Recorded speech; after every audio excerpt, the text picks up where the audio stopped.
Students, let's go ahead and learn about the Big Bang Theory. So we now know that there are lots of objects that we can find in our universe, like stars, moons, planets, galaxies, and lots more. Except, how do astronomers think these objects were created? We have a theory. The theory is called the Big Bang Theory. This theory states that before the Big Bang Theory, there was nothing but energy in our universe. So, this theory says the universe began as a small point that expanded rapidly about 13.7 billion years ago. We are going to learn about this by watching a human model of the formation of the universe. And you might recognize some faces in this video. So here we have the pre-Big Bang Theory. All energy and matter that exists are found within the universe. Larger celestial components of the universe, including galaxies, nebulae, black holes, stars, and planets. Scientists believe that the universe began approximately 14 billion years ago with the Big Bang. The Big Bang Theory says that matter did not exist before the Big Bang occurred. The universe consisted of only energy, and all this energy was contained in an infinitely small area, smaller than an atom. Time as we know it began with the Big Bang. After the Big Bang occurred, the four basic forces, gravity, electromagnetic force, strong nuclear force, and weak nuclear force, began to function, and the universe started expanding rapidly. So let's go ahead and look at this video. So it says, the universe exists as a single, extremely small, hot, and dense point in space. So there's all of our teachers. This is before the Big Bang. They're all clumped up together and they're little waving energy, high energy, all in one space. Then we have the Big Bang. The Big Bang, a single, extremely fast and violent event occurs with unimaginable force, causing the universe to expand outward into previously empty space. As the matter began to cool, atoms and larger particles of matter formed.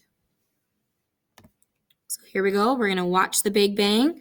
We have our explosion happening. Let's watch what our teachers do.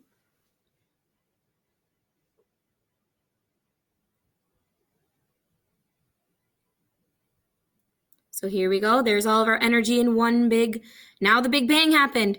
We have an explosion. All of the energy is being forced away with one big explosion. And look at us, they're all waving. So stage 3, galaxies are formed.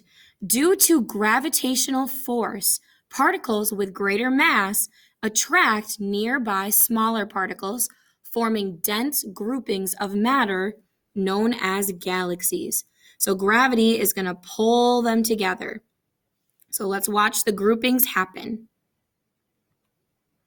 So here we go. They're all spread out right now. They're all going to find each other. So here we go. We got some people that are bigger objects and smaller objects are going to attract. So the twine represents a gravitational pull. So the groups represent galaxies. And they interact by having the bigger object in the middle and the smaller particles interact by revolving around the larger object.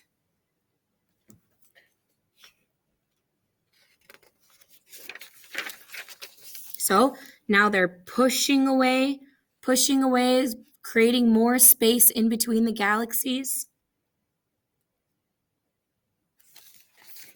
And now let's figure out what's happening. We're going to go and see all of the different galaxies. So here's this galaxy. It's this pretty small one. I missed it. How many were there? It looks like there are 1, 2, 3, 4, 5 in this galaxy.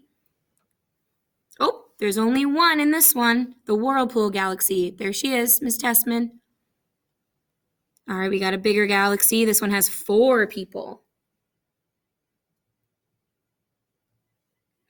We got a biggest galaxy. We have the Milky Way galaxy. That sounds familiar. Let's count how many people are in this one. We have 1, 2, 3, 4, 5, 6.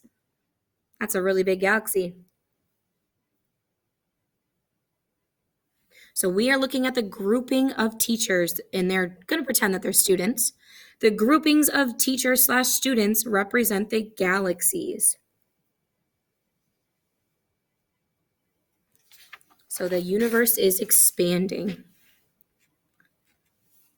So before the Big Bang, there was no matter. During the Big Bang, matter was created and moved away from that tiny little spot of energy in the beginning. And then after the Big Bang, as the universe cooled, atoms began to form. Matter was then affected by the force of gravity, and they were attracted to the larger particles. And then they formed galaxies containing stars, planets, and planetary systems that we know today. So let's take a look. They're all spread out with their different galaxies.